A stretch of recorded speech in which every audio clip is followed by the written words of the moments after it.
રાજકોટમાં વધુ એક સમૂહ લગ્ન વિવાદમાં આવ્યો છે। સમૂહ લગ્નમાં કરિયાવરમાં આપેલા દાગીના ખોટા નીકળ્યા હતા અને તેને જ લઈને હવે મામલો પોલીસ સ્ટેશન સુધી પહોંચ્યો છે। આ દાગીના ખોટા નીકળતા કોળી સમાજના કેટલાક આગેવાનો વિવાદમાં પણ આવ્યા છે।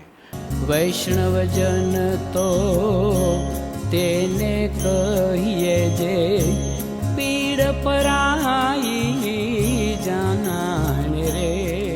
નમસ્કાર, નવજીવન ન્યૂઝમાં આપનું સ્વાગત છે। હું છું જયંત દાફડા। રાજકોટમાં ફરી એકવાર સમૂહ લગ્નમાં લોકો છેતરાયા હોય તેવો ઘાટ સર્જાયો છે। શિવાજી સેના દ્વારા 27 એપ્રિલના રોજ રાજકોટમાં સમૂહ લગ્નનું આયોજન કરવામાં આવ્યું હતું અને આ સમૂહ લગ્નમાં લાભાર્થીઓને કરિયાવરમાં દાગીના આપવામાં આવ્યા હતા। જોકે સમૂહ લગ્ન પૂરા થયા બાદ લાભાર્થીઓ જ્યારે આ દાગીના લઈને સોની પાસે ગયા ત્યારે ખબર પડી કે જે દાગીના આપવામાં આવ્યા છે તે તો નકલી નીકળ્યા છે। આ બધું સોનીની દુકાને બતાવ્યું, એમાંથી કોઈ વસ્તુ સાચી નથી। સોનીએ બધી જ ના પાડી, કોઈ વસ્તુ આમાં સાચી છે ને નહીં। વીટી કે નહીં કૈડા કે નહીં દાણો કે નહીં બે સિક્કા। આ શિવાજી સેનામાંથી વીટી આવી અને આ વીટી સાચી છે ખોટી છે? ગ્લેટવાળી વીટી છે। આ લોકો એમ કહે કે અમે સોનાનું દાન આપીએ છીએ। આ વીટી હાલતી નથી ક્યાંય, અત્યારે સોનીની દુકાને બતાવવા આવ્યા છે અને માણસોને પાણી પણ મળ્યું નથી। અને ભાઈ તમારું નામ? તુષારભાઈ વાઘેલા। ત્યાં પાણી પણ જડ્યું નથી, એટલે આના કાયદેસર જે કાંઈ કાર્યવાહી થતી હોય એ કરવાની છે।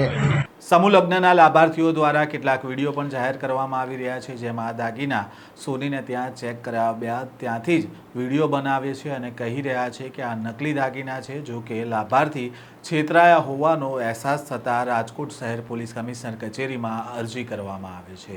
સમૂહ લગ્નમાં કરિયાવરમાં આવેલા દાગીના નકલી નીકળતા કોળી સમાજના આગેવાન વિક્રમ સોરાણી અને કુવાડવાના ઉદ્યોગપતિ પિન્ટુ પટેલ પણ વિવાદમાં આવ્યા છે।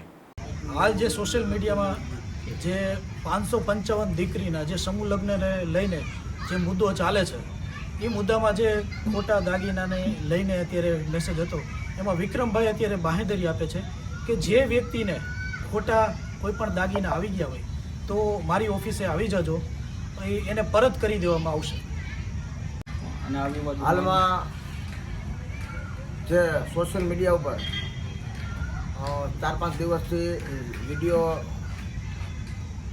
ફરતા હતા કે તેમને અંદર આપેલા દાગીના સોના ચાંદીના નથી અને મેટલ છે, તો તે દાગીના તમામ દાતા તરફથી મેળવેલ છે, પણ છતાંય તેમની હું બાંહેધરી લઉં છું કે તે દાગીનામાં કાંઈ પણ ફેરફાર હોય તો ગમે ત્યારે તમે મારો કોન્ટેક કરી શકો છો અને મારી ઓફિસે આવી શકો છો। એવા કારણોસર જે તમને લોકોને તમારા દિલ દુભાણા છે તે વતી હું તમામ વર અને કન્યાના જાનૈયા અને માંડી અને દીકરી અને દીકરાઓને હું દિલથી માફી માગું છું કે ફરી અમે આ કાર્યક્રમની અંદર સુધારો કરશું, અથવા તો ત્યાં અમે લિમિટેડ કાર્યક્રમમાં લોકોને બોલાવવાનું કહેશું, અથવા તો અમે લિમિટેડ લોકોના સમૂહ લગ્નનું આયોજન કરશું। પણ આજે અવ્યવસ્થા થઈ તેને ધ્યાનમાં લઈ અને આવી અવ્યવસ્થા અમારી નહીં થાય તે અમારી સમગ્ર કમિટીની બેઠક મળી અને કાલની અંદર અમારો નિર્ણય લીધો।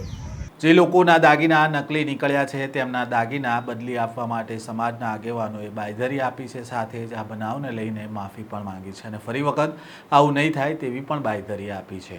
રાજકોટમાં સમૂહ લગ્ન વિવાદમાં આવ્યા હોય તેવી આ પહેલી ઘટના નથી। અગાઉ પણ સમૂહ લગ્નમાં પૈસા ઉઘરાવીને આયોજકો ફરાર થઈ ગયા હોવાની ઘટના સામે આવી હતી અને જાનૈયાઓ જ્યારે આવી જતા પોલીસે મધ્યસ્થી કરીને લગ્ન માટેનું આયોજન કરી આપ્યું હતું। એટલે જો તમે પણ સમૂહ લગ્નમાં લગ્ન માટેનો વિચાર કરતા હોય તો આવી ઘટનાઓ જોયા પછી પણ તમે સાવચેત થઈ જજો, તમારી સાથે પણ આવી કોઈ ઘટના ન ઘટે।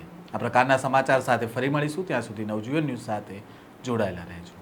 વૈષ્ણવજન તો તેને